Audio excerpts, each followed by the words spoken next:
예, 달력은 5월인데 날씨는 이미 한여름입니다. 연일 때이른 더위가 기승을 부리는 가운데 오늘도 대부분 지방의 기온이 30도를 웃돈다는 예보입니다. 네, 이번 더위는 언제까지 이어지는지 또 더위를 식혀줄 비 소식은 없는지 알아보도록 하겠습니다. 오늘 김재훈 기상 전문 기자 나와 있습니다. 안녕하세요. 예, 안녕하세요. 그러니까 요즘 더워도 너무 더운 것 같습니다. 거의 한여름이 온 것처럼 상당히 더운데 자, 오늘은 기온이 좀 몇 도까지 오릅니까? 네, 요즘 낮 기온만 보면 5월인지 8월인지 분간이 안 갈 정도입니다. 네. 연일 맑은 날씨가 이어지는 가운데 때이른 여름 더위가 기승을 부리고 있는데요. 오늘도 아침부터 뜨거운 볕이 쏟아지고 있습니다. 아침 8시 기준으로 서울의 기온이 이미 20도 안팎을 보이고 있고요. 대전이 17도, 광주가 19도를 보이고 있습니다. 연일 이어졌던 폭염주의보는 모두 해제가 되긴 했지만 오늘도 낮에는 대부분 지방의 기온이 30도를 안팎을 보일 것으로 예상이 되고 있습니다. 오늘 낮 기온은 서울과 대전이 28도, 전주가 29도, 대구가 30도가 예상됩니다. 다만 오후부터는 구름이 다소 들어옵니다. 지난 주말까지만 해도 구름 한 점 없는 맑은 하늘에서 그야말로 땡볕이 쏟아졌는데 오늘은 오후에 들어오는 구름이 볕을 조금이나마 가려주면서 기온이 조금 내려가겠습니다.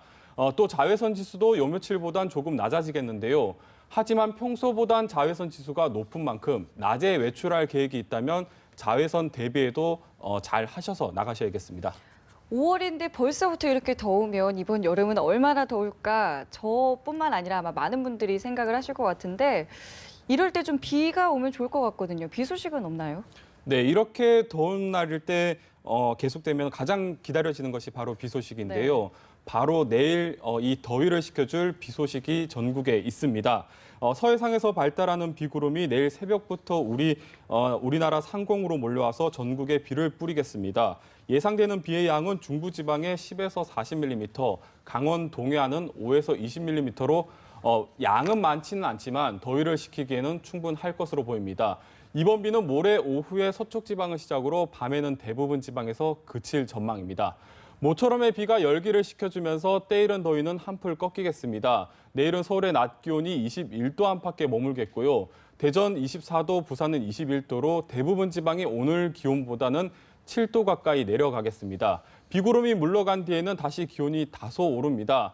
지난 주말만큼 불볕더위가 이어지지는 않겠지만 서울의 기온이 27도, 목요일 25도가 예상됩니다. 또 주말쯤에는 기온이 조금 더 올라서 금요일과 토요일 모두 낮 기온이 28도 안팎으로 다시 다소 좀 더워질 전망입니다.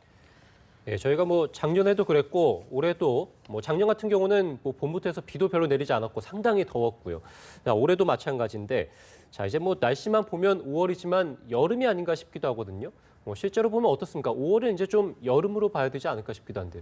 네, 5월은 연중 날씨가 가장 좋아서 계절의 여왕이다 이런 수식어가 붙기도 하는데요. 네. 요즘처럼 이렇게 날씨가 덥다면 이런 수식어도 이제 더 이상은 붙이지 어려울 것 같습니다. 많은 분들께서 이미 체감하고 있겠지만 최근 들어서 5월은 따뜻한 봄이라고 하기에는 날씨가 너무나 덥습니다.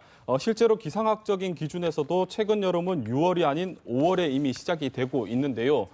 기상학에서는 여름 시작 기준을 하루 평균 기온이 20도 이상인 날이 9일 이상 지속되는 첫 번째 날을 여름 시작으로 보고 있습니다. 이 기준으로 살펴보면 1970년대만 해도 서울의 여름 시작은 6월 7일 정도였는데 80년대와 90년대엔 6월 1일, 2000년대에 들어서자마자 5월 27일로 앞당겨졌습니다. 네. 지형적인 영향으로 덥기로 유명한 대구의 경우에는 5월 중순이면 이미 여름이 시작되고 있습니다. 많은 전문가들은 지금처럼 지구온난화가 계속될 경우에는 2080년쯤에는 여름이 4월 하순에 시작될 것으로 전망을 하고 있습니다. 학창 시절 때만 해도 우리나라는 사계절이 뚜렷한 나라라고 배웠었는데요. 네.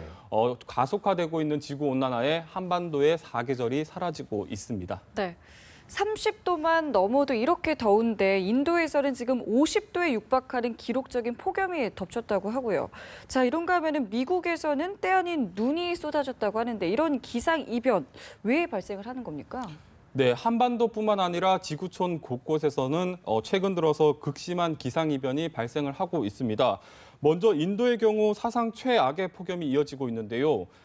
인도 북서부 지역에서는 낮 기온이 무려 48도에 다다르면서 100년 만에 최악의 폭염이 덮쳤습니다. 이에 따라 폭염으로 인한 사망자만 400여 명에 달하는 것으로 전해지고 있습니다.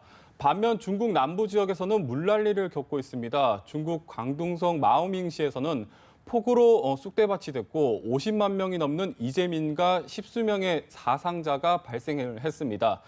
태평양을 건너면 기상이변은 더 극심합니다. 미국 캘리포니아 지역에서는 5월에 때 아닌 눈이 쏟아졌는데요.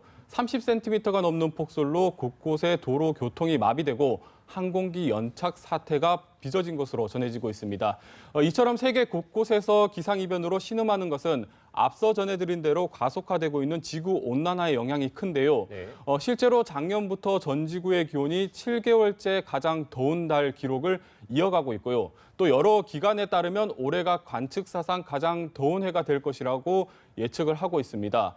두 번째로는 지난해 강력하게 발달했던 엘니뇨의 여파라고 볼 수가 있는데요. 현재는 이 엘니뇨가 거의 소멸 단계에 들어섰습니다. 하지만 엘니뇨가 뿜어냈던 열기가 아직 남아서 전 지구적인 공기 흐름에 영향을 주고 있기 때문에 우리가 이제껏 겪어보지 못했던 기상이변이 나타나고 있는 것으로 분석이 되고 있습니다. 네, 알겠습니다. 지금까지 김재훈 기상전문기자였습니다. 고맙습니다.